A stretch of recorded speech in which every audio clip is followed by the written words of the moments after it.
Hello, it is 11 a.m. in Paris, it's 5 a.m. in New York. I'm Monita Rajpal. You're watching World One, live from London. Dominique Strauss-Kahn has resigned as head of the International Monetary Fund to focus on clearing his name. His decision follows charges he tried to rape a hotel maid in New York. Strauss-Kahn denies the allegations, but since he was arrested on Saturday, he's come under increasing pressure to step down. CNN's John Defterios is following all these developments from Brussels, and senior international correspondent Jim Bitterman is also joining us from Paris. But let's begin with you, John, in Brussels. And now there's talk about who might take the helm at the IMF. Who are the contenders? Well, Monita, the first thing is that due process was not allowed to play out, at least for the managing director's role of the IMF, and that is...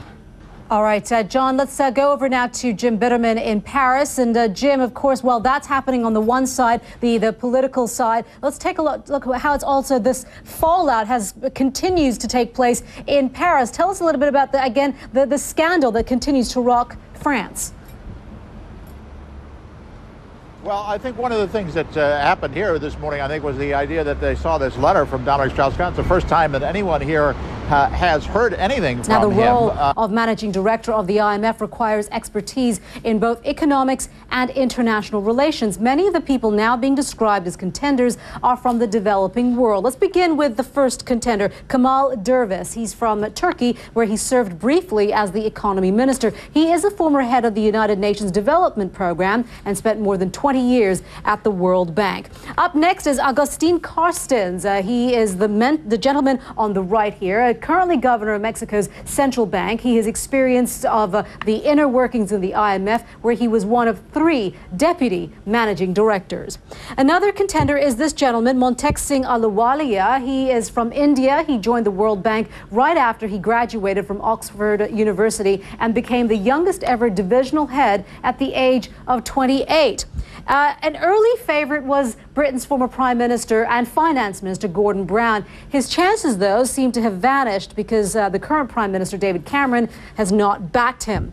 Then, of course, we heard there from John Defterios talking about this woman right here. Some people want the job to stay in French hands by appointing Christine Lagarde. She's been the French finance minister since 2007, the first woman to hold that position in a G8 nation. She is a renowned lawyer and was an intern on Capitol Hill. He has talked about freedom and the spread of democracy. Now it's time for Barack Obama to put his money where his mouth is. The U.S. president plans to offer economic assistance to Egypt and to Tunisia in a speech that will shed new light on his administration's policy in the region. Let's get more now from CNN's Brianna Keeler. President Obama will be talking generally about just how historic the last few months have been in the Middle East. President Obama extends a helping hand to Egypt and Tunisia. He's taking a very different tack elsewhere in the region. The U.S. is imposing sanctions on Syria's president and other figures in the government and calling for Damascus to end its brutal crackdown on opposition. Arwa Damon has been following the story from Beirut. She joins us now. And Arwa, there are many who will say that while these sanctions don't have a lot of practicality and not a lot of teeth behind them, it's certainly very symbolic. It most certainly would appear to be that way, Monita, and in fact, the impact that they're actually going... A nation rose up and a government fell. For more on that report and what it means for Egypt's future, I'm joined via Skype by Amnesty's Egypt researcher, Mohammed Lotfi in Cairo. Sir, thank you very much for being with us. I'd like to begin by asking you, in light of what we are expecting to hear from the President Barack Obama about his speech on the Middle East, specifically when it comes to aid to Egypt and Tunisia, and taking into account what your report has found, what are you hoping he's going to say? Well, this is a matter that regards the U.S. foreign policy. Flood-swollen Mississippi River is at record levels, and it's not expected to fall to below flood stage until mid to late June. Martin Savage is there, and he shows us the impact on local communities. All eyes continue to be focused on the Yazoo and Mississippi rivers here in Vicksburg as the water. Thanks, Marty. Now, meteorologist Jennifer Delgado has been tracking the progress of the floods and joins us now from the World Weather Center with more on that. Jen. Hi, Monita. Yeah, a very slow process with the river actually cresting in several parts right along the Mississippi. It will be very dangerous. Those temperatures are going to stay that way through Friday. We'll see a little bit of relief by Saturday. 150 degrees. Could you imagine walking around in that? No, thank you. I know. And I know that a lot of people do live in those parts of Pakistan and then I guess in India as well, where it's just so hot this time of year. The important thing is to stay hydrated. Yeah. All right, Jen, thank you very much. You're watching World One live from London. Coming up, a toast, an olive branch, and a royal display of sympathy. Story now, and IMF Chief Dominique Strauss-Kahn stepping down to focus on clearing his name. He denies he sexually assaulted a New York hotel employee. His lawyers go back to court today to try to get him released from prison on bail. Right now, CNN's Susan Candiotti joins us now live from Manhattan. And Susan, tell us a little bit about what this appeal will entail. Well, first of all, the timing of this is very interesting, his resignation, because his denial certainly his words are the first time we're hearing from him, even though it's on paper. Before Strauss-Kahn, life in Rikers Island prison cell is a world away from the first-class comforts he is accustomed to. Critics say taxpayers in countries hit by the economic downturn have been footing the bill for that lifestyle. Brian Todd explains. His political enemies recently made hay out of this. A picture of Dominique Strauss-Kahn, a socialist, stepping into a Porsche worth at least 90 grand. The car's not even his, but the head of the IMF does seem to live well enough to afford the ride. Take his salary, more than $440,000 a year. That's more than President Obama makes, and Strauss-Kahn pays no taxes on it.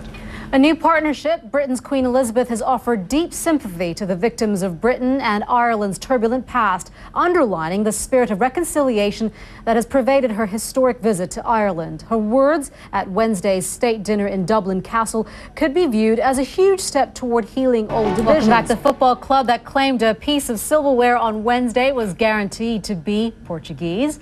Here's Kate Giles to explain why. Easy answer to that one. Even I know that one. Two Portuguese teams. Surprise, surprise. But yeah, this was FC Porto now, the champions of Europe, well, of the Europa League anyway. Of course, we're still waiting for the Champions League final now. That was after they beat Sporting Braga in what was an all-Portuguese final in Dublin last night. With that win, Porto's 33-year-old manager, André Villas-Boas, we've got for sport. All hail King James, huh? Exactly. And interestingly enough, we were talking about the all-Portuguese final. That's also what's trending on our social media thing right now, that segment that we're going to talk about. Let's number 3, Perfect Porto, as they're calling it. Porto have won the Europa League, and their fans are sharing their joy online. There is also a lot of discussion, as Kate was talking about, the manager of the club, André Villas-Boas, and how similar he is to his former boss, Jose Mourinho. At number 2, anybody that wants to disarm me can drop dead. Those are the words of musician Ted Nugent in an interview with CNN's Piers Morgan. The singer's controversial views on gun ownership and how apparently more guns equals less crime are getting a lot of attention online. You can see exclusive clips of the interview by going to our Facebook page, W1CNN, where you can find a link to that. And at number 1, ever wondered what you'd need in order to survive a zombie invasion? Well, the Centers for Disease Control, yes, the CDC, the official CDC in the United States, has written a blog that gives you all the information you'd need to survive the apocalypse. It also offers advice about what to do in more likely emergencies like tornadoes and hurricanes. This is a top trend, with people sharing their own advice on how to survive an attack by the undead. I guess if the CDC is going to be writing about it, we should listen. You're watching World One live from London. This is World One live from London. We are coming up on 6 a.m. in New York, noon in Berlin, 7 p.m. in Tokyo. The massive earthquake and tsunami that rocked Japan in March has claimed another victim, the economy. The impact of the double disaster has pushed the country back into recession. Thursday's GDP figures show economic output shrank in the first quarter at a rate equal to 3.7% a year. That's a much sharper slowdown than analysts had expected. Kyung La brings us more now from Tokyo.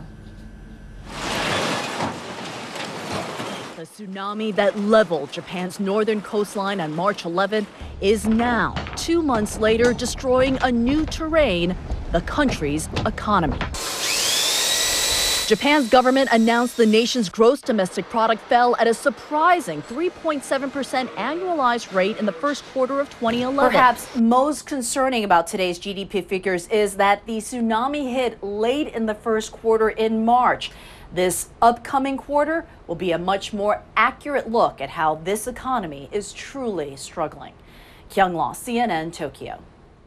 Let's bring you up to date now on our top stories here on World One. Dominique Strauss-Kahn has resigned from one of the world's most powerful jobs. World One, live from London. I'm Monita Rajpal. Thanks for joining us. Stay with us here on CNN.